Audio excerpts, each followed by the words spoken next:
ఒక చక్కటి అంశంతో ఈ ప్రార్థన కూడికను ఏర్పాటు చేయడం జరిగింది. లోక ఆశలతో నరకానిక, దేవుని వాక్యంతో పరలోకానిక అన్నది ఏర్పాటు చేయబడిన అంశము. మరలా చెప్తున్నాను, లోక ఆశలతో నరకానిక, దేవుని వాక్యంతో పరలోకానిక. దేవుని పిల్లలారా, ఈ అంశంలో రెండు రకాల పదాలు మీకు కనబడతాయి. మొదటిది లోకము, రెండవది పరలోకము. ఈ లోకాల గురించి కాస్త అవగాహన ఉంటే చెప్పబోయే విషయం మీకు బాగా అర్థమవుతుంది. లోకము అనగానే ప్రస్తుతం మనం ఉన్న ఈ లోకం, మనం చూస్తున్న లోకం, పుట్టుక పేరుతో మనం ప్రవేశించిన ఈ లోకం. ఇకపోతే పరలోకం అనేది మరణం తర్వాత చూసే లోకం, మరణం తర్వాత వెళ్ళే లోకం. ఈరోజు మనిషి ఎలా మారిపోయాడు అంటే, శాశ్వత ప్రయోజనాల కంటే ప్రస్తుత ప్రయోజనాలే ఎక్కువగా కోరుకుంటున్నాడు. పరలోకం అనేది మరణం తర్వాత వచ్చేది, శాశ్వతంగా ఉండిపోయేది, ఆకలి దప్పికలు లేనిది, రోగ బాధలు లేనిది, బాధ, సమస్య, వేదన అన్న పదాలకు తావులేని లోకం అది. ఇంకా మీకు బాగా అర్థం అవ్వాలి అంటే, పరలోకము అంటే సాక్షాత్తు ఈ సృష్టిని కలిగించిన సర్వేశ్వరుడు, పరలోకంలో ఉన్న తండ్రి, సర్వశక్తిమంతుడు, సర్వాధిపతి, దేవుడున్న మహాలోకం అది. అదే పరలోకం. అది మరణం తర్వాత మనిషి ఆ లోకానికి వెళ్ళాలి. కానీ ఈరోజు మనిషి ఈ భూమి మీద బ్రతికేది 60, 70 ఏళ్ళు, 80 ఏళ్ళు. ఈ లోకానికి పంపింది తండ్రే, ఈ లోకంలో జన్మని ఇచ్చింది తండ్రే. ఆ తండ్రి పరలోకంలో ఉండి భూమి మీద ఉన్న మనుషుల విషయంలో ఒక కల కన్నాడు. ఏంటి ఆ కళ, ఏంటి ఆ సంకల్పం అంటే, నా గర్భం నుంచి విడిపోయిన పిల్లలు, నాలో నుంచి విడిపోయిన ఆత్మలు తల్లి గర్భంలో ఒక దేహాన్ని కట్టుకుని 60, 70 ఏళ్ళు ఆ లోకంలో ఉండి నన్ను మహిమపరిచి, నన్ను ఘనపరిచి, నా నామానికి కీర్తి తీసుకుని వచ్చి, నేనున్నాను ఆ లోకానికి చెప్పి తిరిగి మరలా నా దగ్గరకు రావాలని కోరుకొని జన్మనిచ్చాడు.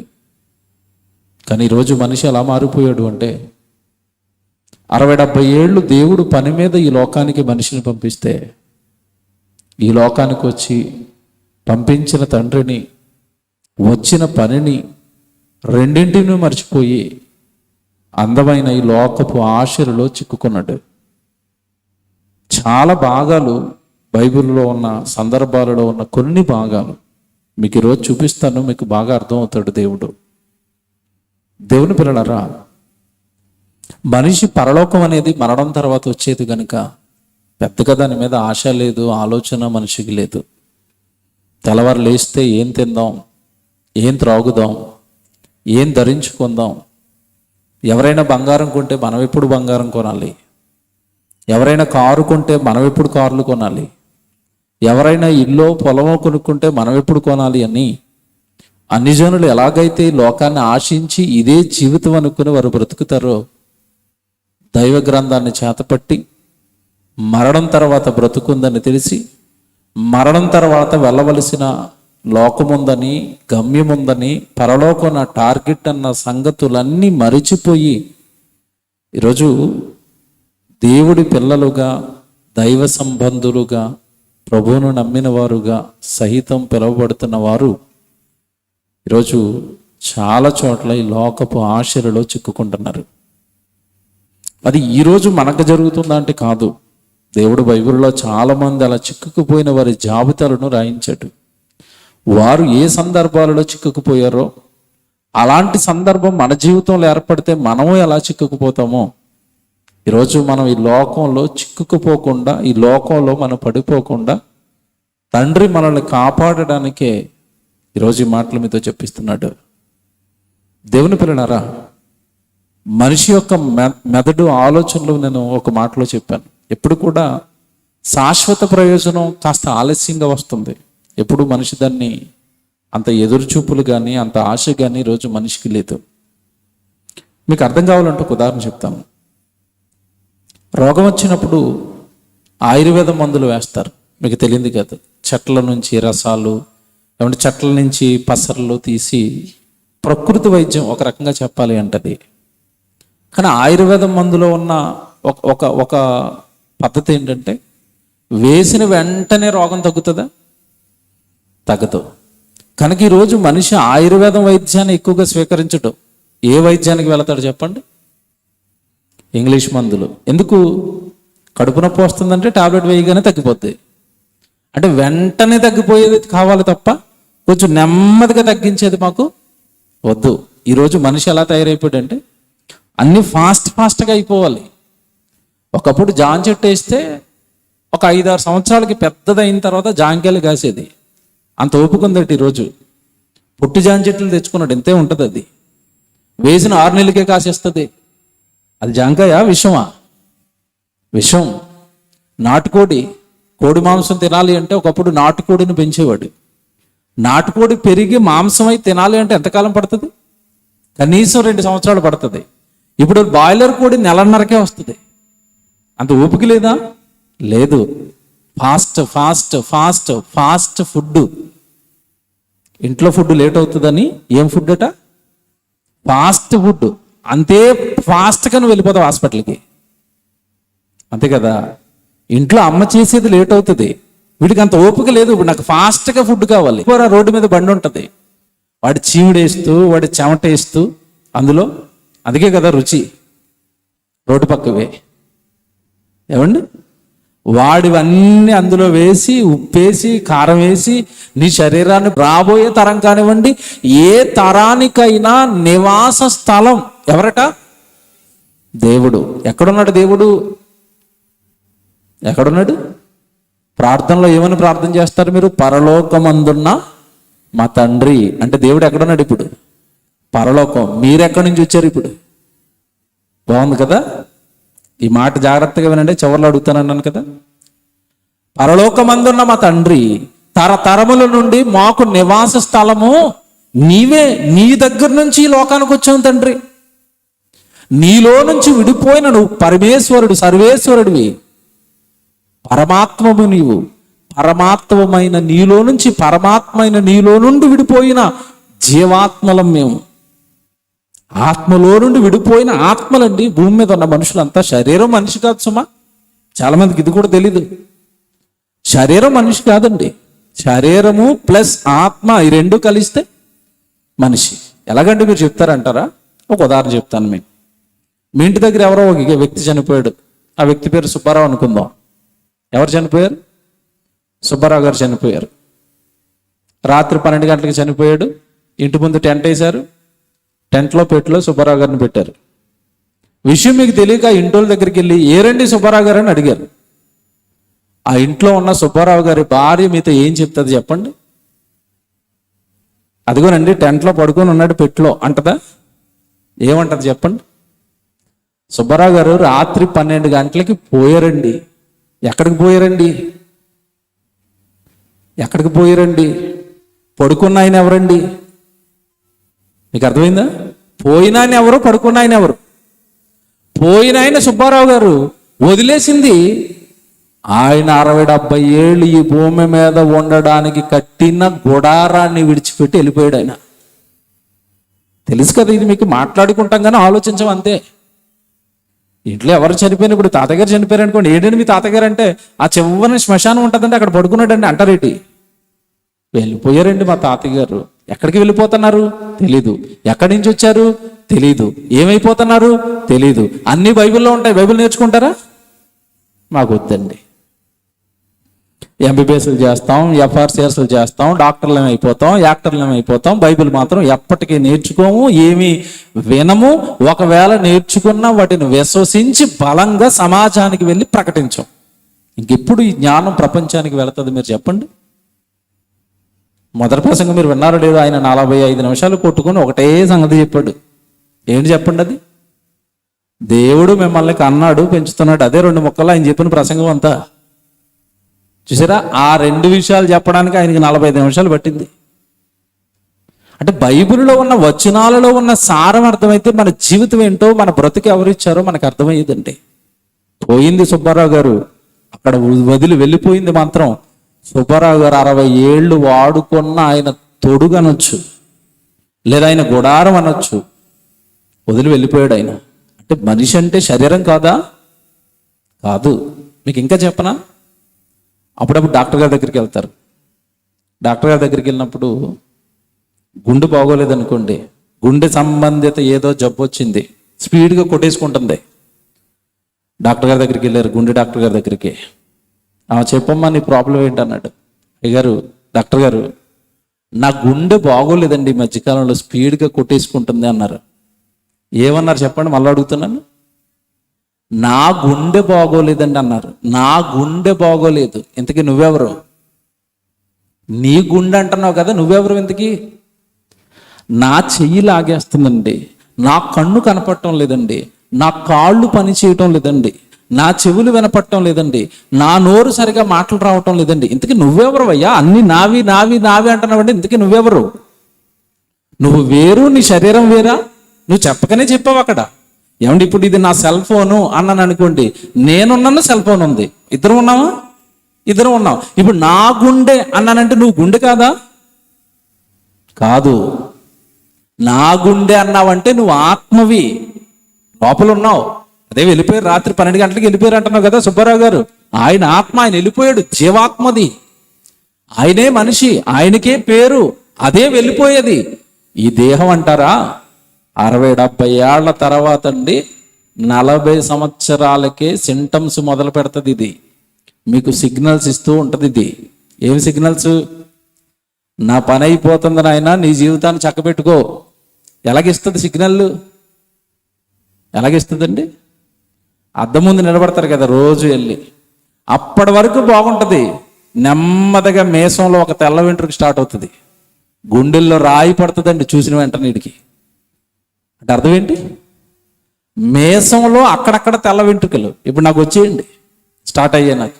అంటే నాకేం చెప్తుందంటే, ఒక చక్క పెట్టుకోరా, నీ పని అయిపోతుంది. దీని పని చక్క పెట్టుకోరా అని దేవుడు తెలుపు వెంట్రుకలు వేస్తే మేమెందుకు ఊరుకుంటామని మన వాళ్ళు నలుపు రంగు వేశారు.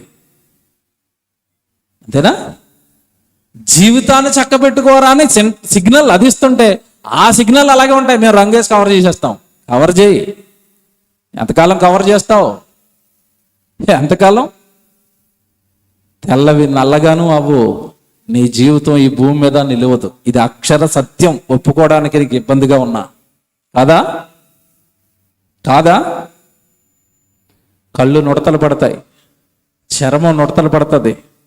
అప్పటి వరకు 3 ఫ్లోర్లు 4 ఫ్లోర్లు ఎక్కినాడు, ఒక ఫ్లోర్కే ఎక్కి కూర్చుంటా ఉంటాడు. ఇవన్నీ ఏంటంటే, నాయన దగ్గర పడతానో చక్క పెట్టుకొని, చక్క పెట్టుకో అంటుంటే ఇంకా యవనస్తులు అయిపోవడానికి నేను ఎక్సర్సైజ్ చేస్తాను, ప్రోటీన్ ఫుడ్ తింటాను. ఏమి తిన్నా ఉండదు నాయన ఇది. ఎందుకంటే దేవుడు దీన్ని డిజైన్ చేసేటప్పుడే, నాయన నిన్ను విడిచి ఎక్కువ కాలం ఉండలేను రా, లోపల జీవాత్మగా నువ్వు ఉన్నావు కదా, నా దగ్గర నుంచి వెళ్ళావు. అదేందాక అక్కడ దైవజనుడైన మోషే గారు చెప్తున్నారు, ఏమని?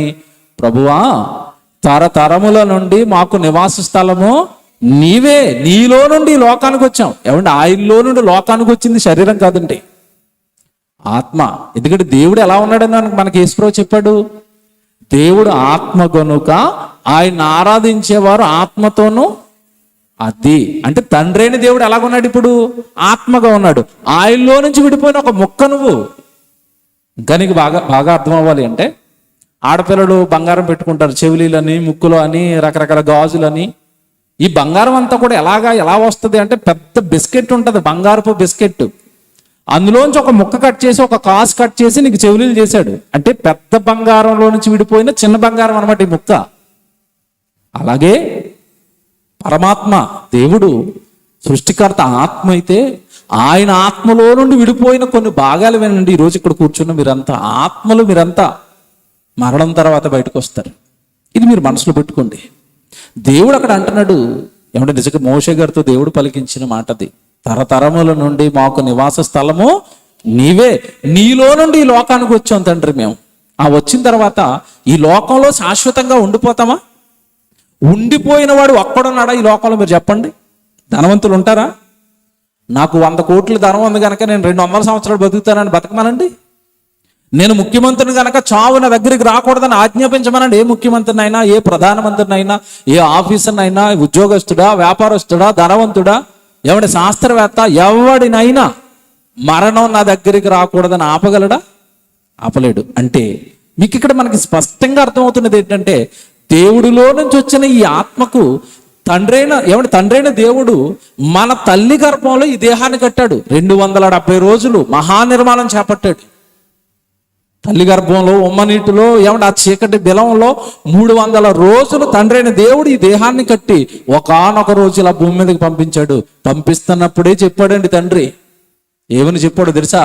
అయినా నీకు ఆయుష్కాలాన్ని నియమించి పంపిస్తున్నాను. ఆ ఆయుష్కాలాన్ని దినములతో సహా లెక్క పెట్టుకుని ఆ లోకానికి పంపిస్తున్నాను.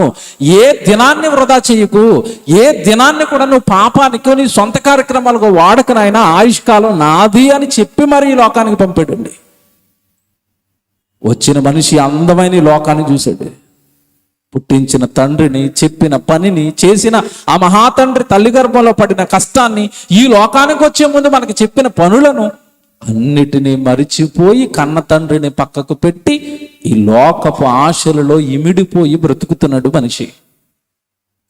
ఎందుకంటే దేవుడు, మీరు అక్కడ కీర్తనల గ్రంథం 90వ అధ్యాయం 1వ వచనం చదివారు కదా, 3వ వచనం చదవండి. అక్కడ కింద ఏమంటున్నాడు? 3వ వచనం చదవండి. నీవు మనుషులను మంటికి మార్చుచున్నావు. అక్కడ ఆగండి ఒకసారి. ఎప్పుడైనా చదివారా బైబిల్ ఈ వచనం? చదివానన్న వాళ్ళు చేయలేపండి. అబ్బో చదివారు అనమాట. అయితే ఏం అర్థమైంది చెప్పండి అక్కడ మీకు. నీవు మనుషులను మంటికి మార్చుచున్నావు అంటే అర్థం ఏంటి? మన లోకల్ లాంగ్వేజ్లో చెప్పాలంటే దేవుడు చంపేస్తున్నాడు. అంతేనా అర్థం? ఇంకేమైనా ఉందా? మంటికి మార్చుచున్నావు. ఎవరు మారుస్తున్నారు మంటికి? దేవుడేనా? మరి దేవుడు అంటే కాపాడేవాడు, రక్షకుడు, అసలు చావు రానివాడు అనుకున్నారు ఎందుకాలం? నీవు మనుషులను మంటికి మార్చుచున్నావు. కరెక్ట్గా మాట్లాడుతున్నాడు మోషే గారు. నీవు మనుషులను మంటికి మార్చుచున్నావు. ఈ మరణం దేవుడు మనుషులకి ఇవ్వటం వెనకాల కూడా దేవుడి ప్రేమే ఉంది. ఏంటండి చావు ఇవ్వటం వెనకాల ప్రేమ ఏంటి? ఎవడన్నా వచ్చి కత్తిచ్చుకుని పొట్టలో పొడిస్తే నేను ప్రేమతో పొడిచేటంటే ఎలాగుంటుంది? మనకు పెద్దగా ఎక్కదు కదా. ఎక్కిస్తాను నేను ఇప్పుడు అక్కడ. నీవు మనుషులను మంటికి మార్చుచున్నావు. 60-70 ఏళ్ళు మాత్రమే భూమి మీద ఉండాలని నియమించావు తండ్రి. ఎందుకు మనుషులకు మరణం ఇచ్చావంటే కింద వెంటనే ఎంత ప్రేమ కలిగిన మాట తెలుసండి. అది వెంటనే అక్కడ ఉన్నది. నీవు మనుషులను మంటికి మార్చుచున్నావు. నరులారా చచ్చిపోయి తిరిగి వచ్చేయండి. అది అక్కడ ఎలాగుంది ఇప్పుడు? నా దగ్గర నుంచి ఆ లోకానికి వెళ్ళారు కదా, భూలోకానికి వెళ్ళారు కదా, ఆ లోకానికి వెళ్ళిన మిమ్మల్ని విడిచిపెట్టి ఉండలేకపోతున్నాను కొడుక. మిమ్మల్ని విడిచి ఉండలేకపోతున్నాను నా కుమార్తె, నా కూతురా. అందుకే నీకేమిచ్చేసాను? 60-70 ఏళ్ల తర్వాత మరణం ఇస్తున్నాను. ఆ మరణం వస్తుందని దేహం ముందు నుంచి నీకు చెప్పేటట్టుగా దేహాన్ని డిజైన్ చేశాను. అందుకే తెల్ల వెంట్రుకలు వస్తాయి, అందుకే ఆయాసం వస్తుంది. ఏమంటే అందుకే చూడండి, అప్పుడప్పుడు కొంచెం వృద్ధాప్యంలోకి వచ్చిన తర్వాత ఎక్కడైనా చావు చూసారనుకోండి, రాత్రి వేళకి నిద్ర పట్టదిగా. ఎందుకు? నేను కూడా ఎక్కడున్నాను? దగ్గరలో ఉన్నాను. నాకు ఎప్పుడు టెంట పడిపోద్ది, అంతే కదా. నాకు ఖచ్చితంగా ఫోటో పడుతుంది, నాకు ఖచ్చితంగా దండ పడుతుంది. ఎవడు భయపడినంత మాత్రం రాదా? నేను అడుగుతున్నానండి. మీరు భయపడి ఇంట్లో దాక్కుంటే రాదా? భయపడదామా సిద్ధపడదామా చెప్పండి ఇప్పుడు? అది కదండి. వస్తున్న దానికి సిద్ధపడాలి కదండి. నేను ఎదుర్కొంటున్నాడు, రానివ్వండి చావుని. ఏమండి బైబిల్లో భక్తులు ఎలాంటి ప్రార్థనలు చేశారో తెలుసండి. అన్ని రోజు ఒకే రోజు చెప్పడం కుదరదు కానివ్వండి. సందర్భం వచ్చిన ప్రతిసారి బైబిల్లోకి తీసుకెళ్లాలని ఉంటుంది, టైం సరిపోదు. ఏలే భక్తుడు ప్రార్థన చేస్తున్నాడు. ఒకరోజు యెజబెలు తరుగుతుంది ఏలి అని. అప్పటికే చాలా యుద్ధాలు చేశాడు. ఏమంటే దేవుడేంటో, దేవుడు పౌరుషం ఏంటో ఆ రోజు ఉన్న రాజ్యంలో ఉన్న ప్రతి ఒక్కడికి చూపించాడు. చేశాడు అలిచిపోయాడు. ఈరోజు యెజబెలు అహాబు ఎదుగుతున్నారు చంపేయడానికి ఏలి అని. ఓ రోజు చెట్టు కింద కూర్చున్నాడు. చెట్టు కింద కూర్చుని దేవుడికి ప్రార్థన చేస్తున్నాడు అండి. ఏమని ప్రార్థన చేశాడు తెలుసా? దేవా, ఆ ఏలియా నన్ను ఏమండి ఆహాబు నన్ను చంపాలనుకుంటున్నాడు, యెజెబెలు నన్ను చంపాలనుకుంటుంది, కొంచెం నన్ను కాపాడండి, ఇంకొక 50 సంవత్సరాలు ఇంకా నేను ఎక్కువ బతకాలి. ఇలాంటి ప్రార్థన చేయలేదు ఆయన. ఏమన్నాడు తెలుసా? నా పితరుల కంటే నా ప్రవక్తల కంటే నేనేం పెద్ద గొప్పవాడిని కాదు నాయనా, నువ్వు చేయమన్నది అంతా చేశాను, నేను అలసిపోయాను, ఇక మీరు నాకు చావును ప్రసాదించండి, నాకు మరణం ఇవ్వండి, నేను చనిపోవాలనుకుంటున్నాను. నేను చనిపోయి నెక్స్ట్ ఏంటో అతనికి తెలుసు. దేవుడు పనిచేశాడు గనక, దేవుడు సేవలో ఉన్నాడు గనక, చావొస్తే ఏం జరుగుతుందో ఏలేకి తెలుసండి. ఏం జరుగుతుందో తెలుసా? నేను నా పితరుడి దగ్గరికి వెళ్ళి విశ్రాంతిలోకి వెళ్ళిపోతాను బాబు, నీ పని చేయలేకపోతాను. నీకు ఇక చావుకు భయపడ్డా? ఎదురుగా నిలబడి కావాలని కోరుతున్నాడా? మనం చావు వార్త వస్తే చాలు ఆ రోజు చెవులన్నీ మూసేసుకుని డోర్లన్నీ వేసేసుకుని ఇదేంటిది మూసుకున్నా వేసుకున్నా నువ్వు వినను అన్నా ఒక్కరోజు ఖచ్చితంగా నిన్ను పలకరించడం మాత్రం కన్ఫామ్.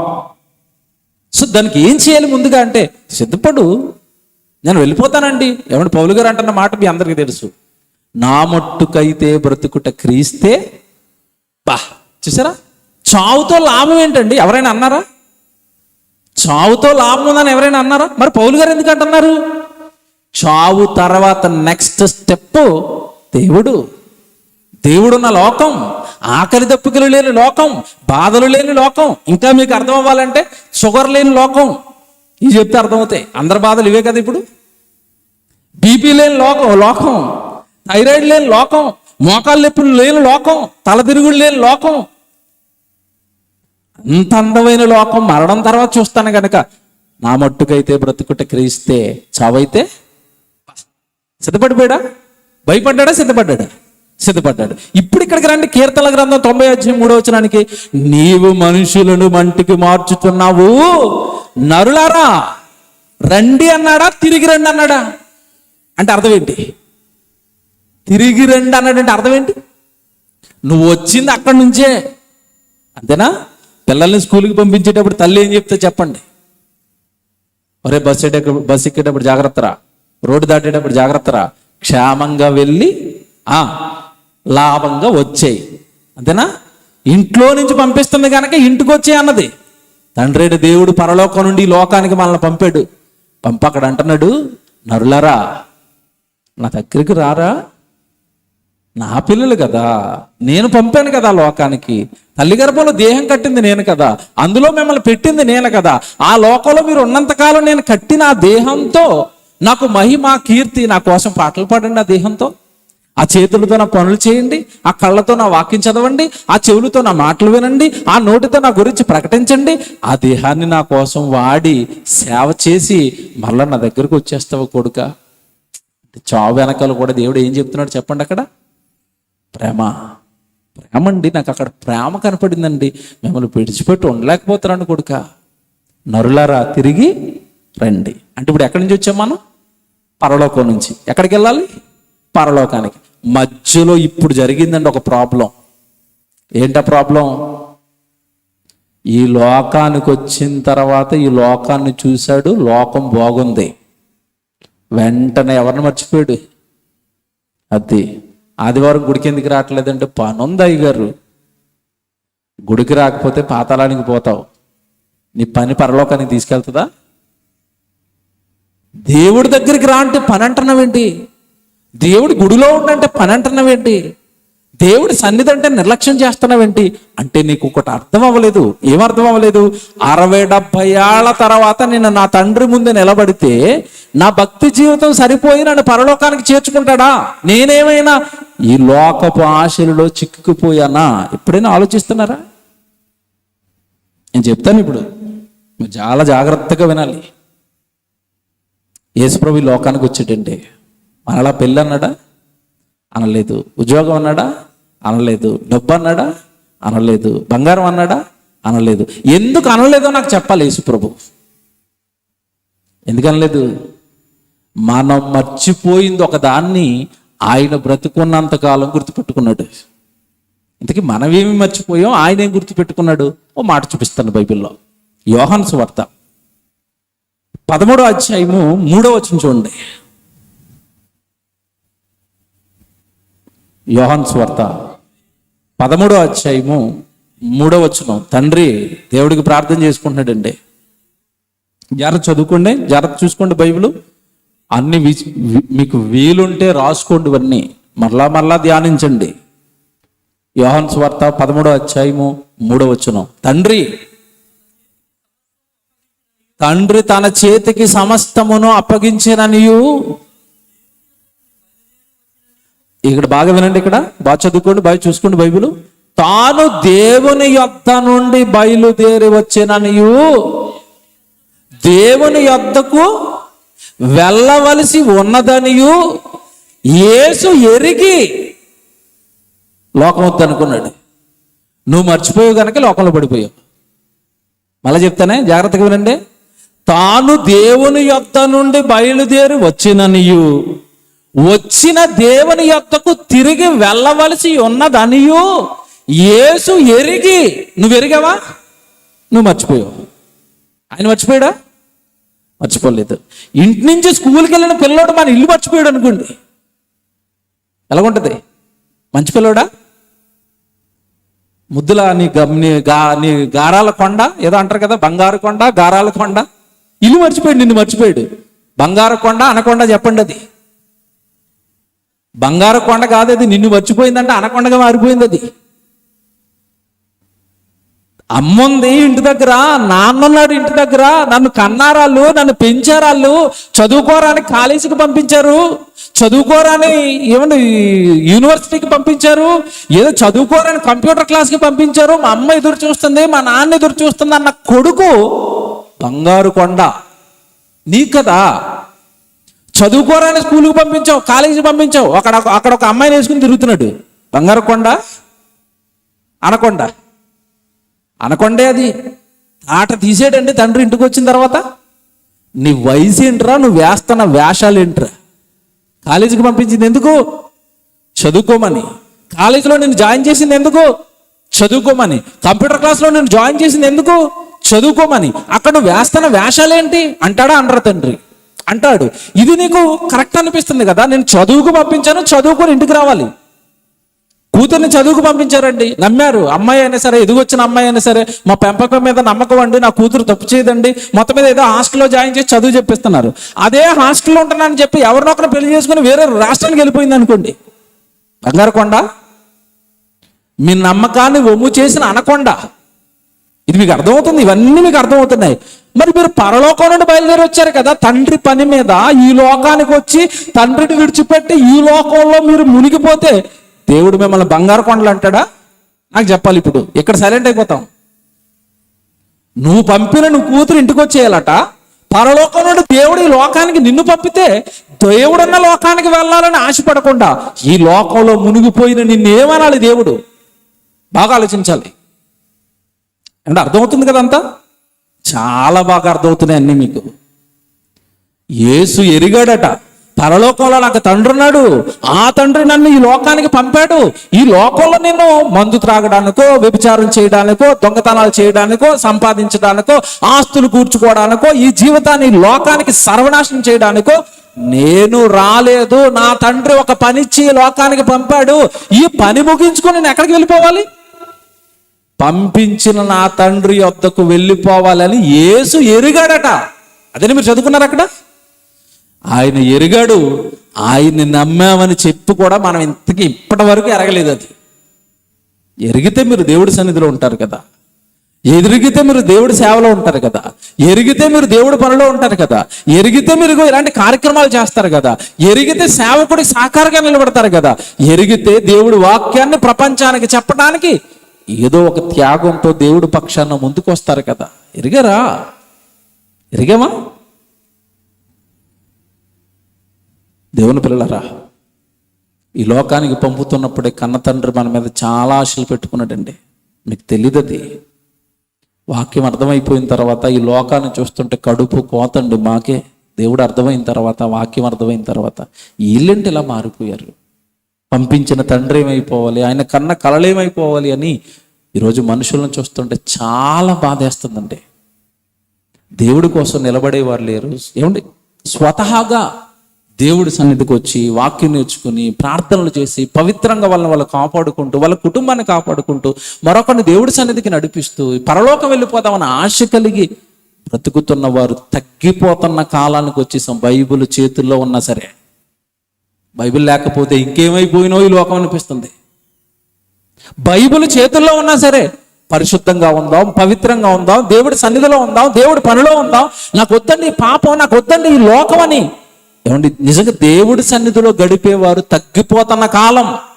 సేవకుల ఆత్మఘోష ఒక రకంగా లేదండి. ప్రజలను కూర్చోబెట్టడానికి ఎన్నో రకాల ప్రయాసాలు, ఎన్నో రకాల ప్రయత్నాలు, ఎన్నో ఫోన్లు, ఎన్నోసారి ఆ గృహదర్శనాలు, రండి రండి రండి.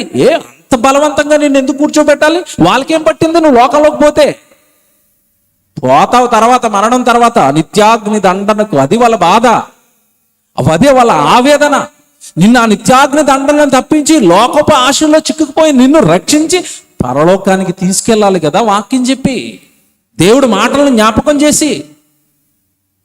సేవకులు వెనకాల పడుతుంటే ఏదో చేతకాని వాడుగా చూస్తున్నారండి మధ్యకాలంలో చాలా మంది. ఏ పని ఉందండి, అతమని ఫోన్ చేస్తాడు, రమ్మంటాడు. నువ్వు బాగా ఇక్కడ బిజీ అయిపోతే లోకంలో, తర్వాత ఇంకా బాగా బిజీ చేస్తాడు దేవుడు పాతాళంలో. అక్కడ ఒక పెద్ద డ్యూటీ వేసాడు. ఏం డ్యూటీ? ఏం డ్యూటీ చెప్పండి? పాతాళంలో డ్యూటీ ఏడవటం, పళ్ళు కొరకటం. రెండే డ్యూటీలు. ఏడవటం, పళ్ళు కొరకటం, ఏడవటం, పళ్ళు కొరకటం. అక్కడికి వెళ్ళిపోతారా? దేవుడున్న మహాలోక పరలోకానికి వెళ్ళిపోతారా? ఇప్పుడు చెప్పండి, ఎక్కడికి వెళ్ళాలని ఉంది? ఉందా? భలే ఉంది కదండి. పరలోకం వెళ్ళిపోదామండి. వచ్చేస్తారా? వచ్చేయాలంటే కొన్ని నియమాలు దేవుడు పెట్టాడు, అవి మీరు పాటించాలి. ఏంటండి పెట్టినవంటారా? డైరెక్ట్గా మీకు చెబితే అర్థం కావు కనుక దేవుడికి చెప్పిన ఒక మాటను చూపించి కొంతమంది జీవితాలు చూపిస్తాను బైబిల్లో. అలా పరలోకానికి సిద్ధపడి కూడా పోగొట్టుకున్న వారి జీవితాలు చూపిస్తాను. అప్పుడు మీకు అర్థమవుతుంది, అమ్మో, పరలోకానికి వెళుతున్న నన్ను, పరలోకపు ప్రయాణంలో ఉన్న నన్ను ఈ లోకము ఇంత దారుణంగా పడగొడుతుందా అని మీకు అర్థమైపోతుంది. యోహాన్ గారు రాసిన మొదటి పత్రిక 2వ అధ్యాయము 15వ వచనం నుంచి 17వ వచనం వరకు చదువుతాం. జాగ్రత్త చూసుకోండి బైబిల్. యోహాన్ గారు రాసిన మొదటి పత్రిక 2వ అధ్యాయము 15, 16, 17 వచనాలు జాగ్రత్తగా చూడండి, జాగ్రత్త చదవండి. మీరు అక్కడ ఉన్న సారాన్ని దేవుడు శక్తితో అర్థం చేసుకోవడానికి ప్రయత్నించండి. ఏమంటున్నాడు చూడండి. ఈ లోకమునైనను లోకములో ఉన్న వాటినైనను ప్రేమించకండి. పా ఏటట మళ్ళా చెప్పండి గట్టిగా. ఈ లోకమునైనను ఈ లోకములో ఉన్న వాటినైనను ప్రేమించకండి. దేన్ని ప్రేమించకూడదట? లోకం అంటే ఏంటి చెప్పండి? ఆస్తులు ఉన్నాయి, బంగళాలు ఉన్నాయి, ఇల్లు ఉన్నాయి, పొలాలు ఉన్నాయి, కార్లు ఉన్నాయి, నీ చుట్టూ జనాంగం ఉన్నారు. మనుషులు నమ్ముకునేవారు, మనుషుల మీద ప్రేమతో దేవుడిని విడిచిపెట్టేవారు ఉన్నారు. సంపాదన వ్యామోహంలో పడి దేవుడి సన్నిధిని నిర్లక్ష్యం చేసేవాళ్ళు ఉన్నారు. అంటే చాలామంది దేవుడు ఈ లోకానికి పంపిస్తే లోకంలో పని చేయనాయన అని ఈ లోకపు ప్రేమలో పడిపోయారట. అదేనా అక్కడ ఉన్నమాట? మీరు ఈ లోకమునైనను లోకములో ఉన్న వాటినైనను ప్రేమింపకుడి అన్నాడంటే ప్రేమలో పడ్డారా? ఆల్రెడీ పడ్డారా? పడిపోయారు కదండి. పరలోకాన్ని ప్రేమించవలసిన వాళ్ళు, పరలోకంలో కన్న తండ్రిని ప్రేమించవలసిన వాళ్ళు మరణం తర్వాత ఆ లోకానికి వెళ్ళిపోవడానికి ఆ లోకం పైన ఆ లోకంలో ఉన్న తండ్రి పైన ప్రేమను పెంచుకోవలసిన వాడట లోకపు ప్రేమలో పడ్డాడట. నీకు ఇందాక ఉదాహరణ చెప్పాను కదా, చదువుకోమ్మా అని కూతుర్ని పంపిస్తే కాలేజీకి అక్కడ ఎవడో సిగరెట్లు తాగేవాడితో ప్రేమలో పడింది. ఇప్పుడు అమ్మాయిలు పడిపోయేది వాళ్ళకే కదా. వాడు అందంగా జుట్టు పక్కకు దూకుని చక్కగా మంచి ప్యాంటు షర్ట్ వేసుకుని వచ్చాడు అనుకోండి, ఇప్పుడు అమ్మాయిలు పట్టించుకోరట.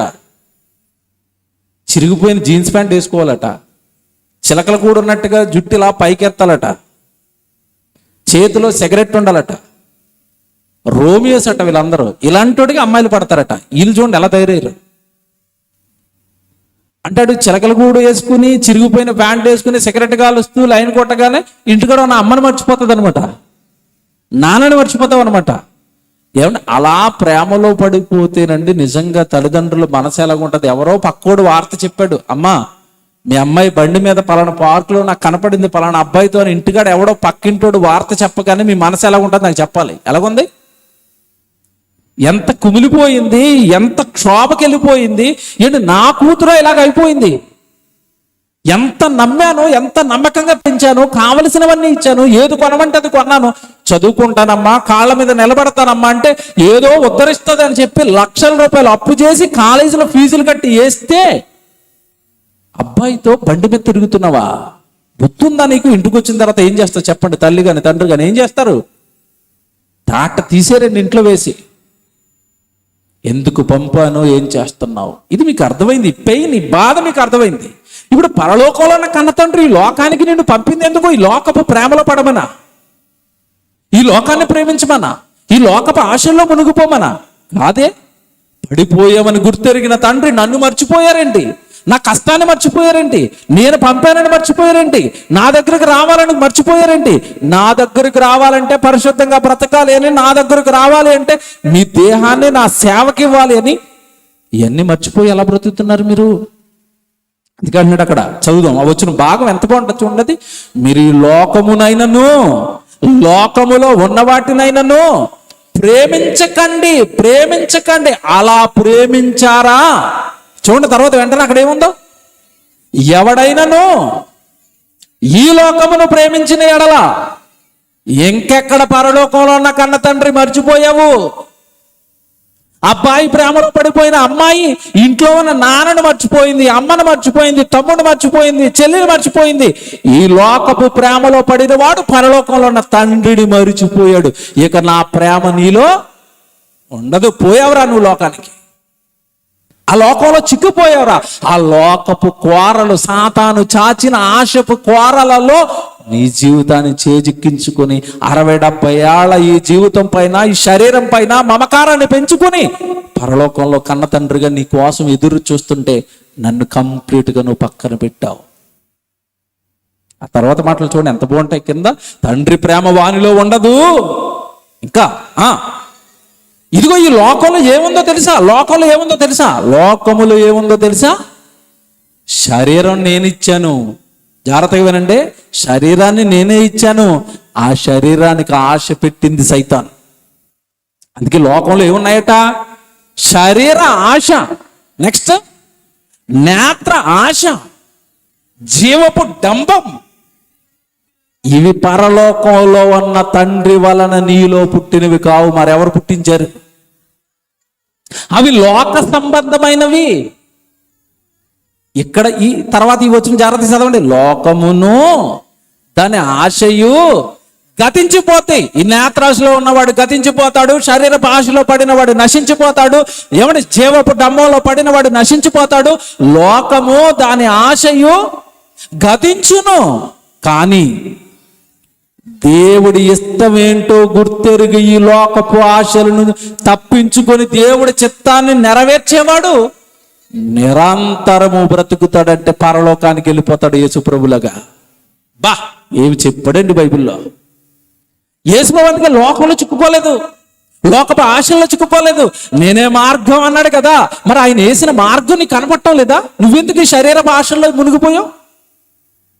దేవుడి దగ్గరికి వచ్చి ఏమంటే నిజంగా అడుగుతున్నానండి, ఏమంటే ప్రభువుని బట్టి అడుగుతున్నాను, ప్రభు సన్నిధిలో అడుగుతున్నాను, నా మాటలు పరలోకంలో ఉన్న నా కన్న తండ్రి వింటున్నాడన్న భయంతో అడుగుతున్నాను, ఎవరిని విమర్శించడానికి కాదు. సన్నిధికి వస్తున్న ప్రతిసారి అంటే నాకు ఆరోగ్యం పోగలేదు, నాకు ఉద్యోగం లేదు, నా పిల్లల చదువు, ఇవి అడిగాను తప్పండి. ఎప్పుడైనా దేవా నన్ను పరలోకానికి చేర్చుకుంటావా అని ఎవరైనా అడిగారా? బాగా ఆలోచించండి. నాకు పరలోకం ఇస్తారా? నా పరలోకపు ప్రయాణం, నా పరలోకపు జీవం మీలో భద్రంగానే ఉందా? నేను వస్తానా మీ దగ్గరికి? నా జీవితం ఏమైనా మీకు అనుకూలంగా లేదా? మీకు చిత్తానుసారం లేదా? మీ ఇష్టానుసారం లేదా అని బైబిల్ దగ్గర ఏమంటే బైబిల్ చేత పట్టుకుని దేవుడి సన్నిధిలోకి వచ్చిన తర్వాత ఎప్పుడైనా మనం ఇలాగ ఆలోచించామా? లోకము దాని ఆశయు ఏమైపోతాయట? గతించిపోయే వాటిలో ఏమైనా చిక్కుకుపోయావా? ఇలాగ అర్థమవుతుంది మీకు, చెప్తాను, నేను బాగా అర్థం చేయిస్తాను. దేవుడి సన్నిధికి వస్తున్నారు, మంచి స్థితిలోనే నిలబెట్టాడు, చక్కటి చిన్న ఉద్యోగం ఇచ్చాడు, పిల్లపాపల్ని ఇచ్చాడు, చక్కగా అలా సాగుతుంది కుటుంబం. దేవుడి దగ్గరికి వచ్చి ఎప్పుడు దేవా దేవా దేవా, ఒక ఇల్లు సరిపోవటం లేదు, పైన స్లాబ్ వేయాలి, ఆ పైన ఇంకోటి వేయాలి, ఆ పైన ఇంకోటి వేయాలంటున్నావు. ఎప్పుడు వచ్చినా ఇవే అడుగుతున్నావు. దేవా, అవతలోడు పెద్దది 2 ఫ్లోర్లు వేసాడు, నేను 4 ఫ్లోర్లు వేయాలి. వేస్తావు. వేసిన 2వ రోజే యేసుప్రభు వచ్చాడు. నీ మేడ ఏమైపోతుంది చెప్పి ఇప్పుడు నాకు. నీకేమైనా నీ ఇల్లు పూర్తయ్యేంత వరకు నేను రానని యేసుప్రభు ఏమైనా అగ్రిమెంట్ రాసి ఇచ్చాడా? ప్రభు దినం ఎలాగొస్తుందట? దొంగ వచ్చినట్లుగా వస్తుందంటే అర్థం చెప్పొస్తాడన్నా. దొంగ వచ్చేవాడు చెప్పొస్తాడు, మీ ఇంట్లో దొంగతనానికి వస్తున్నానని. దాంతో పోల్చాడు కదా ఆయన రాకడని దేవుడు. అంటే మనకు అర్థం అవ్వాలి అని. అంటే రేపు రావచ్చా యేసు ప్రభు? రావచ్చు. ఈ రోజు రాత్రి 12 గంటలకు రావచ్చా? రావచ్చు. నువ్వు సిద్ధంగా ఉన్నావా? ఎక్కడికి? ఆదివారం సన్నిధికే సిద్ధంగా లేవు, పరలోకానిగా. సువార్తకి వెళ్దాం రండి అంటే సిద్ధంగా లేవు. ఉద్యోగం అండి, ఇంకా పిల్లల చదువులండి, ఆడి సెటిల్ అవ్వాలండి, ఈడు సెటిల్ అవ్వాలండి, అందరూ సెటిల్ అయిపోతారు. ఎక్కడా? రేపు యేసుప్రభు వస్తే అందరూ సెట్ అయిపోతాం. పాతాళంలో ఏవి సాధిద్దామని మునిగిపోయావు ఈ లోకంలో? బంగారం నిన్ను ఆత్మను రక్షిస్తుందా? పరలోకాన్ని ఇస్తుందా? నీ ఆస్తులు నీకు పరలోకాన్ని ఇస్తాయా? శరీరం ఎప్పుడు వచ్చి ఏమండి దేవుడి సన్నిధికి వచ్చండి చాలా మంది అండి, దేవా రోగం. పాపం గురించి అడగబెట్టి ఎప్పుడు ఒళ్ళు బాలేదు, కాలు బాలేదు, చెవు బాలేదు, ముక్కు బాలేదు, నడు లాగేస్తుంది. నీ శరీరం ఉన్నంత కాలం లాగుతాయి అవి. శరీరంలో ఉన్నంత కాలం అవి బాధపడతాయి అవి. అది నియమం, శరీర నియమం. ఎవడో తప్పించుకోలేడు కదా దాన్ని. ఎవడు నీ దగ్గర డబ్బు లేక బాధ కాదు, డబ్బు ఉన్నవాడు కూడా బాధపడుతున్నాడా? రామోజీరావు గారు మీకు తెలుసు కదండి. రామోజీరావు గారు సుమారు 1000-2000 కోట్ల ఆస్తుంది. మంచం మీద పడుకున్నాడు, లేవలేడు, తినలేడు, నడవలేడు. ఎవడికైనా కామనది శరీరం బాధ పెట్టడం. శరీరపు బాధలు కాదు ప్రభు దగ్గరకు వచ్చి అడగవలసింది. మొదట నువ్వు ఏమడగల తెలుసా?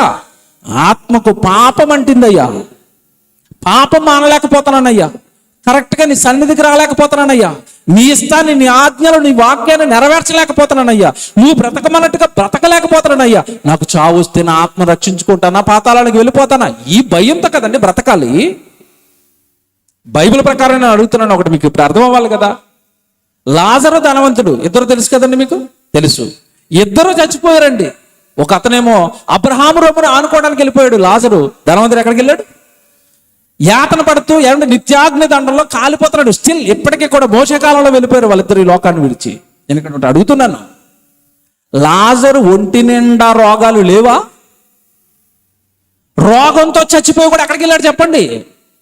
నిత్య జీవానికి వెళ్ళిపోయాడు. వీడు అన్ని ఉండి కూడా ఎక్కడికి వెళ్ళిపోయాడు? అంటే ఇప్పుడు నీ జీవితంలో ఉండవలసింది దేవుడా, ధనిక స్థిత? నాకు చెప్పండి. అర్థమవుతుంది ఇప్పుడు బైబిల్? అర్థమవుతున్నాడు దేవుడు ఇప్పుడు? నీకు రోగం ఉంటే కాదు నువ్వు భయపడవలసింది, పాపం ఉంటే భయపడు. నీకు డబ్బు ఉంటే కాదు నువ్వు ఏమండి నాకు చాలా డబ్బు ఉందని ధైర్యంగా ఉంటా. డబ్బు ఉంటే కాదు, దేవుడి పని ఉందా నీ చేతిలో? దేవుడు నీకు పని ఇచ్చాడా? దేవుడు నిన్ను వాడుకుంటున్నాడా? దేవుడు తన సేవలో నిన్ను తిప్పుకుంటున్నాడా? నీ కుటుంబాన్ని ఏమైనా ఆయన పనికి వాడుకుంటున్నాడా? అమ్మయ్య, దేవుడు నన్ను వాడుకుంటున్నాడండి, దేవుడు తన పనిలో ఉంచాడండి, వెళ్ళిపోతానండి మరణం వస్తే పరలోకానికి. ఈ ధైర్యాన్ని సంపాదిస్తున్నారా? బాగా ఆలోచించండి. బైబిల్ చదువుతున్నాం కానండి మన జీవితానికి అప్లై చేసుకోవటం లేదండి బైబిల్ని. అక్కడే జరుగుతుంది ప్రాబ్లం. లోకంలో ఇదంతా జ్ఞానం వెరగని అన్ని జనుడు ఎవడు ఆరోగ్యం కావాలని, సిరి సంపదలు కావాలని వాడు వెంపర్లాడుతుంటే, వాడిని చూసి ఎంత జ్ఞానాన్ని దగ్గర పెట్టుకొని మనం కూడా అవే బ్రతుకులు బ్రతుకుతుంటే, పరలోకంలో నిన్ను పంపిన కన్న తండ్రి ఆయన దగ్గరకు వచ్చి ఎప్పుడు ఈ లోక సంబంధమైన నిన్ను అడుగుతుంటే ఆయన దగ్గరకు వెళ్ళాలని ఆశ నీలో లేకపోతే, పంపించిన తండ్రి హృదయం ఏమైపోతుంది మీరు ఆలోచించాలి. ఏమైపోద్ది ఆ గుండె? నరులారా తిరిగి రండి అన్నాడు. ఎప్పుడు దేవా వస్తానని ఒక్కసారి అన్నావు దేవుడి సన్నిధికి వచ్చి. 90 ఏళ్ల బామను ప్రార్థనకు పిలిచామనుకోండి, చివరిలో మేము సభలకు వెళ్తాం కదండి. సభలకు వెళ్ళినప్పుడు ఇటు పక్క చాలా మంది ప్రార్థన చేయించుకోవడానికి వస్తారండి. వాక్యం గొంతు చించుకునేలాగా అరిచి మేము మా మనసులో ఏమనుకుంటాం తెలుసండి, ఒక్కరైనా చివరిలో వచ్చి ఏమంటే మేము దేవుడి కోసం బ్రతకాలని మా కోసం ప్రార్థన చేయండి, మేము ఆ మహాతండ్రిని మేము చేరుకోవాలండి, మా కుటుంబం కోసం ప్రార్థన చేయండి. ఒక్కరు అడగరండి. అందరూ లైన్ కట్టి ఏమడుగుతారు తెలుసా? అయ్యా నాకు నడువు నొప్పి, అయ్యా ప్రార్థన చేయి. అంటే ముసలావిడికి నడువు నొప్పి రాకపోతే ఏమొస్తుందండి? ఏమొస్తుంది? ఇంకా వాళ్ళని బాధ పెట్టలేక పరలోకంలో ఉన్న కన్న తండ్రి ప్రార్థన చేయకపోతే వీళ్ళు ఏమైనా బలహీన పడతారంటే మమ్మల్ని ఏమని అంటాడేమోనని ఇష్టం లేకపోయినా దేవాయుడిని స్వస్థపరచు ఏడు చేస్తాడు ఆయన. మీకు అర్థమవుతుందా నెమ్మదిగా? ఈరోజు లోకంలో ఈ లోకపు మాయలో మనం చిక్కుకుపోయాం. చిక్కుకున్న వాళ్ళు ఇద్దరు చరిత్రలు చూపించి ముగించేస్తాను, ఎందుకంటే వాళ్ళ చరిత్రలు చెప్పకుండా ఇంతవరకు నేను చెప్పిన ప్రసంగం కరెక్ట్గా మీకు కూర్చోదు. బైబిల్లో ఎలీషా మనకు తెలుసండి, తెలుసా? తెలుసు. ఎలీషా శిష్యుడు గెహాజీ తెలుసా? ఎంతమంది తెలుసు చెప్పండి? ఎంతమంది తెలుసు? ఎలీషా శిష్యుడైన గెహాజీ తెలుసా? దేవుడి స్తోత్రం. 2-3 చేతులు లేచాయి. ఏమండి? పోనీ ఏమండి ఇప్పుడు చేతులు లేపిన వాళ్ళు అడుగుతున్నానండి, గెహాజీ మంచోడా చెడ్డోడా? ఏమండి గట్టిగా ఆన్సర్ చెప్పండి. పోనీ ఇదన్నా, గెహాజీ మంచోడా చెడ్డోడా?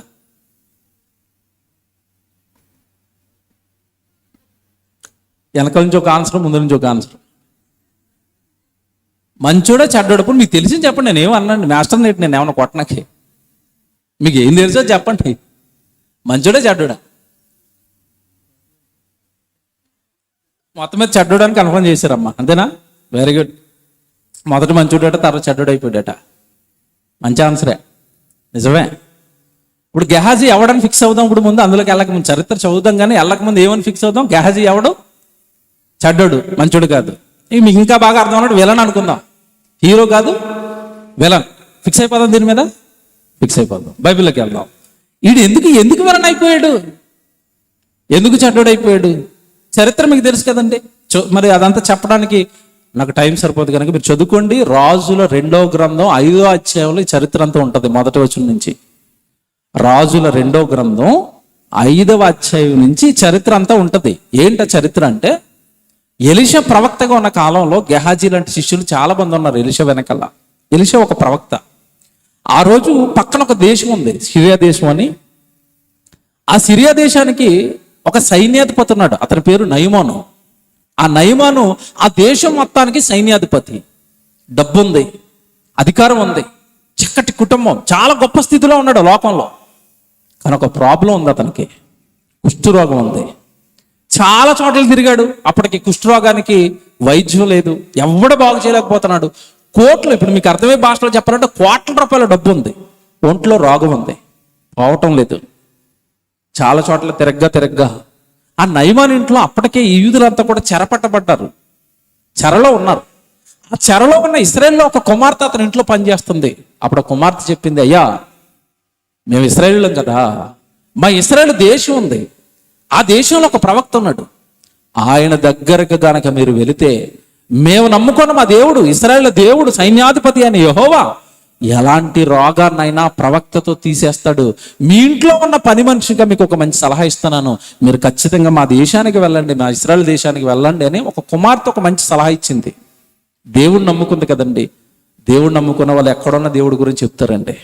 మీరు నిజంగా నమ్మితే మీ చుట్టుపక్కల ఉన్న వాళ్ళకి మీరు దేవుడి గురించి చెప్పాలి. మీరు పనిచే చోట్ల మీ ఫ్రెండ్స్తో, మీ బంధువులతో మీరు ఎక్కడ ఉన్నా ఎవరి గురించి చెప్పాలి? మీరు నమ్మిన దేవుడు ఎంత గొప్పడో చెప్పాలి. అలాంటి చిన్నద కుమార్తె రాజు దగ్గర ఉన్న సైన్యాధిపతికి చెప్పిందంటే దేవుడి గురించి. ఎవడు మీరు ఆలోచించండి. ఇదేదో బాగుంది కదా అని మొత్తం మీద వచ్చాడు. ఎక్కడికి వచ్చాడంటే ముందు ఉత్తరం రాయించాడు ఇశ్రాయేల్ రాజుకి, నేను వస్తున్నాను, మీ దేశంలో ఎవరో ప్రవక్త ఉన్నాడట కదా, ఆ ప్రవక్త రోగాలను తీసేస్తాడు కదా, నేను వస్తున్నాను, ఆ ప్రవక్తను రమ్మానండి అంటే ఎవడి దెబ్బకి ఇశ్రాయేల్ రాజుకు వణుకు. ఎందుకంటే అవతల వస్తున్నది పక్క దేశంలో గట్టిగా ఉన్న సైన్యం అది. అతనేమో ఉత్తరం రాశాడు, నేను వస్తున్నాను ఆ రోగాన్ని బాగు చేయాలని. రాజుకి, ఇశ్రాయేల్ రాజుకి భయం పట్టుకుంది. నేనెక్కడ బాగు చేస్తాను, నాకెక్కడదా శక్తి, వీడు పోయిపోయి నా దగ్గరికి వస్తానంటున్నాడు, నేను ఇప్పుడు బాగు చేయలేదంటే యుద్ధం అంటాడు. ఇదేంటి దేవా ఇలాంటి ఇరకాటంలో పడ్డేసావు, పక్క సైన్యం అసలు గట్టి సైన్యం, నేను చచ్చిపోతానని వీడు మొత్తుకుంటున్నాడు ఇశ్రాయేల్ రాజు. అప్పుడు ఎలీషాకి తెలిసింది విషయం. ఎలీషా అంటున్నాడు, నువ్వెందుకు భయపడుతున్నావు, ఆడు ఎవడొస్తున్నాడు వాడు నా దగ్గరికి పంపించాడు. మొత్తం మీద రాజు నుంచి షిఫ్ట్ అయింది ఇప్పుడు ఎవరి దగ్గరికి? ఎలీషా దగ్గరికి. నయమాన్ వచ్చేసాడండి మొత్తం సైన్యాన్ని వేసుకుని. మరి సిరియా సైన్యాధిపతి వస్తున్నాడంటే మామూలుగా వస్తాడా? అప్పుడప్పుడు మీ ఊరికి ముఖ్యమంత్రి గారు వస్తారు, ఎలాగొస్తారు? వచ్చే ముందు గుంతలున్న రోడ్లు అంతా మట్టి వేసేస్తారు, అంతే కదా. భద్రాచలం రోడ్లన్నీ అవే. వాళ్ళు వస్తున్నారంటే మట్టేస్తారు, లేకపోతే గుంతలో పడి చావటమే మనం. సిరియా సైన్యాధిపతి వస్తున్నాడు అనేసరికి ఇంకా అంగులు ఆర్బాలు, అమ్మో వస్తున్నాడు సైన్యాధిపతి అని ఆ దేశమంతా కూడా సిరియా సైన్యాధిపతి వస్తున్నాడట అని పెద్ద హడావిడి. మొత్తం మీద అందరూ వచ్చేసారండి. ఎవరింటికి వచ్చారంటే ఎలీషా ఇంటికి వచ్చారు. ఎలీషా ప్రవక్త ఇంటి లోపల ఉన్నాడు, వీడు గుమ్మలో నిలబడ్డాడు. కౌరు పంపండి, వచ్చాడు సిరియా సైన్యాధిపతి అనగానే ఎలీషా బయటికి రాలేదు. ఎందుకంటే వీడికి ఆల్రెడీ కంటకావరం. ముందే వార్త ఎలా పంపాడంటే, ఎంత హార్ష్గా పంపాడంటే అంత హార్ష్గా పంపాడు. అది ఎలీషా గారికి తెలిసి కోపం వచ్చి ఏదో ఫోన్లో వచ్చాడు కదా గుమ్మంలో, కానీ వాడిని నిరాశపరచకుండా బయటికి రాలేదు ఎలీషా. ఒక కబురు అయితే పంపాడు. ఏమన్నాడంటే, సిరియా సైన్యాధిపతి వచ్చాడు, మీకు రోగం తీసేస్తారట కదంటే ఎలీషా కబురు పంపాడు బయటికి. ఏమని కబురు పంపాడు? వాడిని పోయి మనకి యోర్దాను నది ఉంది కదా, ఆ యోర్దాను నదిలో మునగమని చెప్పండి, ఆడి కుష్ఠరోగం అదే పోతుందని కబురు పంపాడు. వీడికి కోపం మామూలుగా రాలేదండి. ఏంటి పక్క దేశం నుంచి ఇంత పెద్ద సైన్యాన్ని వేసుకుని ఎలీషా అనే ప్రవక్త దగ్గరకు వస్తే కనీసం ఆ ప్రవక్త బయటకు వచ్చి నన్ను ముట్టుకుని నన్ను బాగు చేయకుండా ఎక్కడో ఉన్న యోర్దాను నదిలో గోదట్లో మునగమంటాడు వెళ్ళి. వీడి వైద్యం వద్దు అని అక్కడ తిట్టుకొని కోపపడి తిరిగి వెళ్ళిపోతున్నాడు. అప్పుడు చెప్పాడండి ఆ సైన్యంలో ఉన్న ఒకడు, అయ్యా ప్రవక్త ఎందుకు చెప్పాడో, కోపగించుకోవడం ఎందుకు, ఒకసారి మునిగితే పోయింది ఏముంది అంటే, మాకు నదులు లేవా, దమస్కు నది లేదా, దమస్కులో మాకు నదులు లేవా, ఈ నదిలోనే మునగాల, యోర్దాను నదిలో. మొత్తం మీద కన్విన్స్ చేశారండి దగ్గర ఉన్నవాడు. పోయింది ఏముందని వెళ్ళి ములిగాడు. ములగగానే వాడి దేహం ఎలా మారిపోయింది తెలుసండి, పసిపిల్లల దేహంలో మారిపోయిందట. దేవుడు చూడండి ఎంత గొప్పగా చేశాడు అక్కడ. దీనికి ఉప్పొంగిపోయాడండి, కోపమంతా పోయింది. అమ్మో, ఎలీషా వెనకాల ఉన్న ఇశ్రాయేలు దేవుడే సర్వశక్తిమంతుడు, ఆ దేవుడు మాత్రమే దేవుడు అని వెంటనే పరుగున ఎలీషా దగ్గరికి వచ్చాడు. అయ్యా నేను తప్పు చేశాను, నన్ను క్షమించండి, నా పసి పిల్లల్లా నా దేహం మారిపోయింది, మీకు ఏదైనా కానుక ఇవ్వాలనుకుంటున్నాను. అప్పుడు ఎలీషా అంటున్నాడు, నువ్వొద్దు, నీ కానుకలు వద్దు, వచ్చిన దారిని వెనక్కలాగే నా దేవుడికి స్తోత్రాలు చెప్పుకుంటూ వెళ్ళిపో అన్నాడు. అంతే. డబ్బుకు పడతారేటండి ప్రవక్తలు కదా వాళ్ళు, దైవ శక్తిని నమ్ముకుని బ్రతుకుతారు భూమి మీద. లోకాశలకు పడేవాళ్ళు కాదు, లోకంలో వేసే ముష్టిని ఆశించేవాళ్ళు కాదు. సైన్యం అయితే, సైన్యాధిపతి అయితే, నీ డబ్బు అయితే, నా దేవుడు ముందు, నా దేవుడి శక్తి ఉంది, అంత పో, దేవుడికి స్తోత్రాలు చెప్పుకుని వెనక్కి పో అన్నాడు. బాధతో వెళ్ళిపోతున్నాడండి. ఇదంతా ఒకడు చూస్తున్నాడు. ఎవరు? మన విలన్ వచ్చాడు ఇప్పుడు. ఎవరు? గాజీ. చూసాడు, మా అయ్యగారికి అసలు బ్రతకటం తెలీదు. ప్రవక్తలు అనేసరికి ఏమో పెద్ద పెద్ద మేడల్లోనూ మిద్దుల్లోనూ ఉండరండి, పాకల్లో ఉంటుంది వాళ్ళ జీవితం. లోకాన్ని ఆశించక, లోకానికి దూరంగా సింప్లిసిటీగా బ్రతుకుతూ ఉంటారు. ఈ పాకల్లో పెట్టాడు, తెల్లవారితే తినడానికి తిండి లేదు, ఇక్కడ అంతా పెద్ద శిష్యులు, ఇందో పెద్ద సేవ. వాడిగా వచ్చి బంగారం ఇస్తాను, వెండిస్తాను, బట్టలు పొరుగునెళ్ళి అక్కడ వద్దన్నారు, కానీ మా గురువుగారు తర్వాత నన్ను తెమ్మని పంపించారని అబద్ధం ఆడాడు. వాడికి మహా ఆనందం వేసిందండి. అమ్మో తెమ్మన్నారటని, ముందిస్తానన్న దానికంటే డబల్ ఇచ్చాడు. మొత్తం మీద సంచులన్నీ కట్టుకున్నాడు, వెండి బంగారం బట్టలు అన్ని సంచులు మూట కట్టి పట్టుకెళ్ళి ఇంట్లో పెట్టాడు. నిన్ను ఉంటాడు, మోసం చేస్తారా, ఎక్కడికి వెళ్ళావు నాయన అన్నాడు. తప్పు చేసిన వెంటనే మనిషి ఆడేది అబద్ధం అండి. మీ పిల్లలు సినిమాకి వెళ్ళి వస్తారు, ఎక్కడికి వెళ్ళి వచ్చావు నాయన అంటే ఏం చెప్తాడు? క్లాసుకి వెళ్ళండి డాడీ, కంబైన్డ్ స్టడీ చేస్తూనే ఉంటాడు. తప్పు చేసిన వెంటనే మనిషి నోట్లోంచి వచ్చేది ఏంటో తెలుసండి? అబద్ధం. అబద్ధం వస్తుంది ముందు. ఎలీషా ముందు నిలబడి ఎక్కడికి వెళ్ళావు నాయన అంటే గేహజీ అంటున్నాడు, నేను ఎక్కడికి వెళ్ళలేదు ప్రభువా. ఇదేంటిది? అర్థమైపోయింది. ఇప్పుడు చదవాలి మీరు అక్కడ రాయబడిన భాగం, 5వ అధ్యాయం 2వ రాజులు 25 నుంచి జాగ్రత్త చదవండి. రాజులు 2వ గ్రంథం 5వ అధ్యాయము 25 చాలా జాగ్రత్తగా చదవాలి, నెమ్మదిగా అక్కడ వేలు పెట్టి చూసుకోండి. ఏమంటున్నాడు దేవుడు? అతడు లోపలికి పోయి తన యజమానుని ముందర నిలువగా. అబద్ధం అంటే ఏదో చిన్న పాపం అని, వ్యభిచారం అంటే పెద్ద పాపం అనుకుంటున్నారు. మీకు ఒక సంగతి తెలుసో లేదో, పాపంలో చిన్నది పెద్దది స్కేల్ వేయడు దేవుడు. నువ్వు వ్యభిచారం చేసినోడు ఎంత పాపో, అబద్ధం ఆడినోడు కూడా అంతే పాపి. వ్యభిచారం చేసినందుకు నరకంలో వాడిని వేస్తాడు, అబద్ధం ఆడినందుకు మనల్ని కూడా. దేవుడి దగ్గర చిన్న పెద్ద పాపాలు ఏమీ లేవు, అన్ని కూడా పాపం అంతే. అబద్ధం కూడా పాపమా? పాపం. అబద్ధికులను అంటాడు ప్రకటన గ్రంథం 22 అధ్యాయంలో. నరకానికి వెళ్ళిపోయే వాళ్ళు ఎవరంటే పిరికివారు, అవిశ్వాసులు. నెక్స్ట్ అక్కడ ఏముంటుంది తెలుసా? అబద్ధికులు. అబద్ధం ఆడేవాళ్ళు కూడా దేవుడికి పాపాత్ములే. వీడు చేసిన మొదటి పాపం ఇది, అబద్ధం. నేను ఎక్కడికి వెళ్ళలేదండి. తర్వాత చూడండి అక్కడ జాగ్రత్తగా, నిన్ను ఎక్కడికి వెళ్ళలేదు, నా మనసు నీతో కూడా రాలేదా. ఇక్కడి నుంచి జాగ్రత్త చదవండి. ద్రవ్యమును, వస్త్రములను, ఒలీవ చెట్ల తోటలను, ద్రాక్ష తోటలను, గొర్రెలను, ఎడ్లను, దాసదాసీలను సంపాదించుకొనుటకు ఇది సమయమా? ఇది సంపాదించుకునే సమయమా? దేవుడి సేవ చేసే సమయమా? ఏం చేయాలి? గేహాజీ ఏం చేసావు? ఎడ్లను, దాసదాసీలను, ద్రాక్ష తోటలను, మీకు అర్థం అవ్వాలంటే పొలాలను, ఇల్లులను, కారులను, బంగారములను, వడ్డానములను చేయించుకునే సమయమా? ఉన్నది దేవుడికి ఇచ్చి సేవ చేసి పరలోకానికి వెళ్ళిపోయే సమయమా? ఏ సమయం ఇది? మీకు ఇప్పుడు అర్థమైందా? ఇప్పుడు మాట్లాడుతాను. సంపాదించుకొనుటకు ఇది సమయమా అని గెహాజీతో అన్నాడు అంటే, మీరు ఆ గెహాజీని ఇందాక ఏమన్నారు? మీరు మంచోడు అన్నారా, చెడ్డోడు అన్నారా? చెడ్డోడు అన్నారు కదా. సంపాదించుకో అన్నవాడు చెడ్డోడైతే, ఇప్పుడు దేవుడి సేవను, దేవుడి సన్నిధిని సైతం విడిచిపెట్టి సంపాదిస్తున్నావు, నువ్వు మంచోడు వైపుడు గెహాజీ బ్యాచేనా? అందుకే అడిగాను 2 సార్లు ఆలోచించి చెప్పండి అని.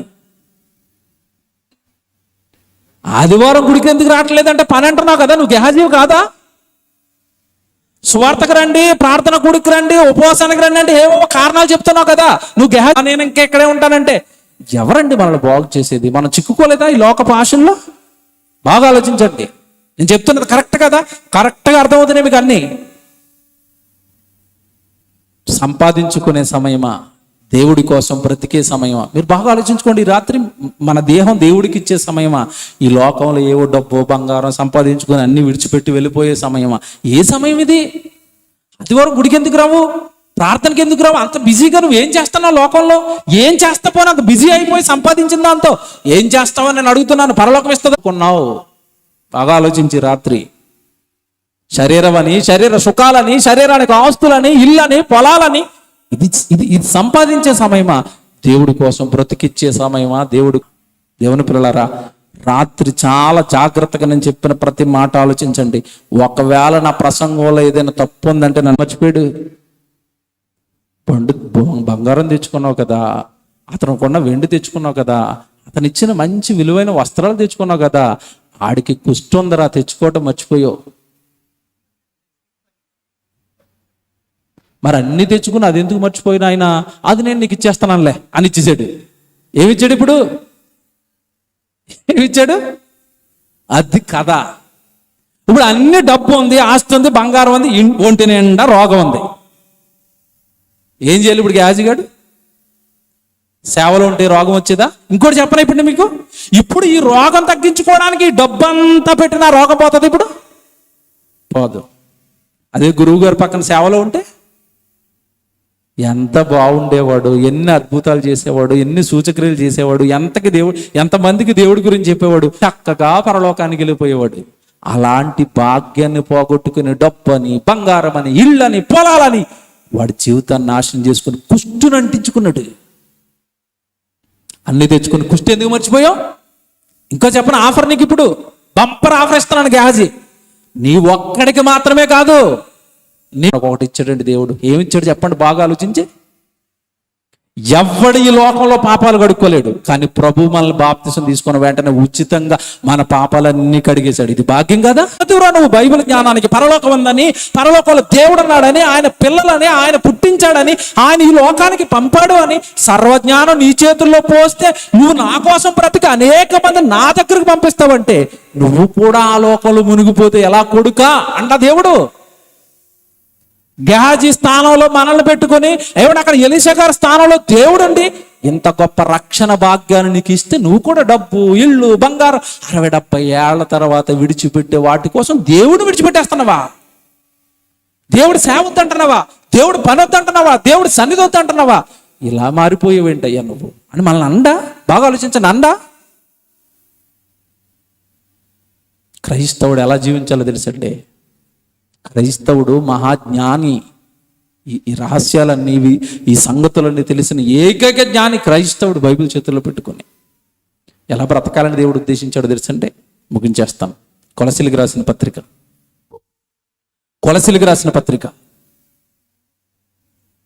3వ అధ్యాయము 14వ వచనం చూడండి. కొలసీలకు రాసిన పత్రిక 3వ అధ్యాయము 14వ వచనం, మొదటి వచనం నుంచండి.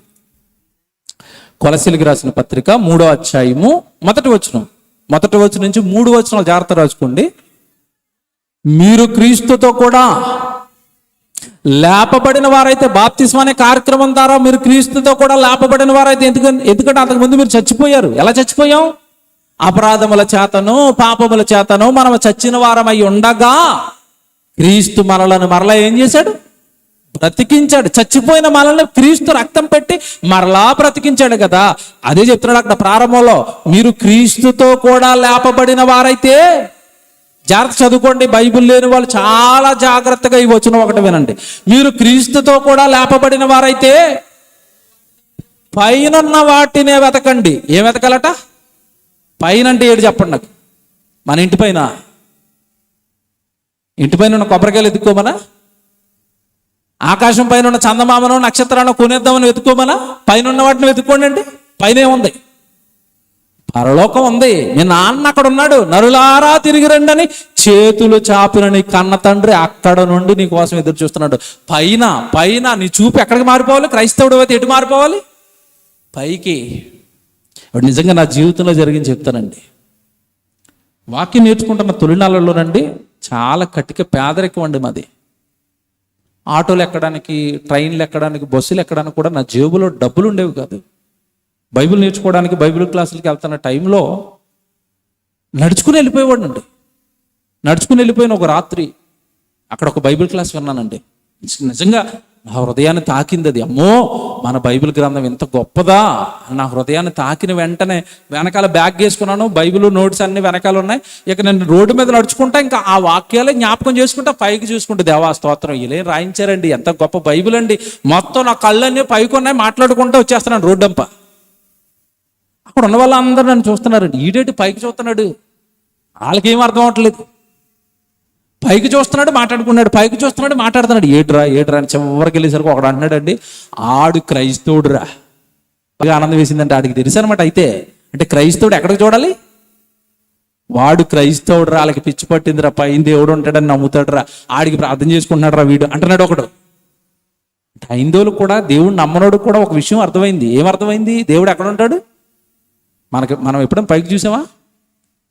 అబ్బే, కిందకే కాలు చూసుకోవటం, దేవా కాలు లాగేస్తుంది, కళ్ళన్నీ కిందకే. అగో ఆడు కారు కొనేసాడు, ఈడు ఇల్లు కొనేసాడు, నా శరీరం లావు అయిపోయింది, సన్నమైపోయింది, పక్కగా అయిపోయింది. ఏటండి బాబు? ఎదుర్కొన్న ఆవిడ పట్టుచీర కొనేసింది, వడ్డానం చేయించేసింది, 2 పేటలు తాడే చేసింది. ఏటి ఈ చూపులేటివి?